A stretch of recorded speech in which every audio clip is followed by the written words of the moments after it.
श्री धौल सिंह बिशेन। सभापति महोदय, आपका बहुत बहुत धन्यवाद कि आपने बोलने का अवसर दिया। इसी के साथ ही मैं हमारे देश के प्रधानमंत्री आदरणीय मोदी जी का, हमारे रेल मंत्री गोयल जी का और साथ में अगाड़ी जी का भी उनका स्मरण करना चाहूँगा कि जिनके कारण मेरे ज़िले में रेल का विस्तार के लिए राशि मिलने का काम प्रारंभ हुआ। और आदरणीय हमारे वित्त मंत्री अनुराग जी का भी धन्यवाद करूँगा।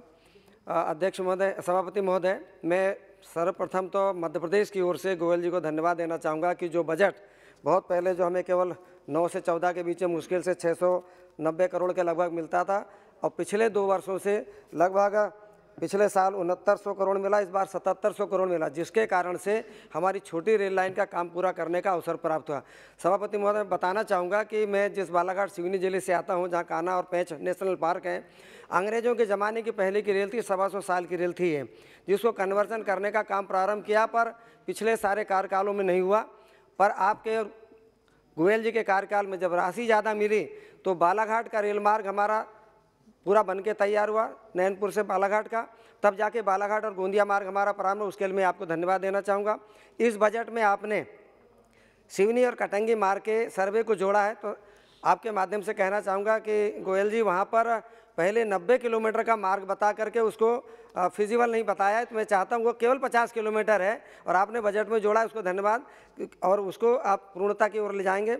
और इसी साथ में नैनपुर से छिंदवाड़ा रेल मार्ग भी हमारा बहुत जल्द पूरा होने जा रहा है, शायद 3 महीने में पूरा हो जाएगा। आने वाले समय में वो रेल लाइन भी हमारी जब चालू हो जाएंगी तो सीधा हमारा बालाघाट से नैनपुर से लेकर के भोपाल के लिए और गोंदिया से लेकर जबलपुर होकर के दिल्ली के लिए भी मार्ग हमारा प्रशस्त होगा। अभी वर्तमान में आपने 2 रेल हमारी प्रारंभ करी हैं, जिसके कारण से हमारा रीवा से लेकर नागपुर तक लोगों का सीधा आवागमन जुड़ गया। 275 किलोमीटर से कम की दूरी उत्तर और दक्षिण की कम हो गई है। मैं 2-3 मांगे रखना चाहता हूँ सभापति महोदय कि मेरे बालाघाट जिले के लोगों का, बहुत सारे लोग चूँकि छत्तीसगढ़ से लगा है, तो उनका रायपुर में बहुत सारे लोग नौकरी भी करते हैं, परिवार भी बस गए हैं, तो उनके लिए जबलपुर से बालाघाट वाया गोंदिया होकर के रायपुर के लिए भी ट्रेन चलाई जाए और गोंदिया से सीधा बालाघाट होकर जबलपुर होकर के दिल्ली आने जाने के लिए यदि ट्रेन मिलेगी, सुपरफास्ट ट्रेन, तो हम लोगों को, सारे लोगों को सुविधा मिलेगी। अभी हमें जबलपुर आना पड़ता है या नागपुर जाके ट्रेन पकड़नी पड़ती है। और इस तरह से एक मांग रखना चाहता था मैं। और इसके अतिरिक्त एक बहुत लंबित मांग है, मैं समझ सकता हूँ कि दिक्कत तो है, पर एक पूर्व प्रधानमंत्री हमारे इस देश के हुए नरसिंह राव जी, वो रामटेक के कभी प्रधान वहाँ से सांसद हुआ करते थे, तो रामटेक से गोटे गांव के लिए एक रेल लाइन का उसमें सर्वे किया था, उसको फिजिबल नहीं बता के रोक दिया गया है।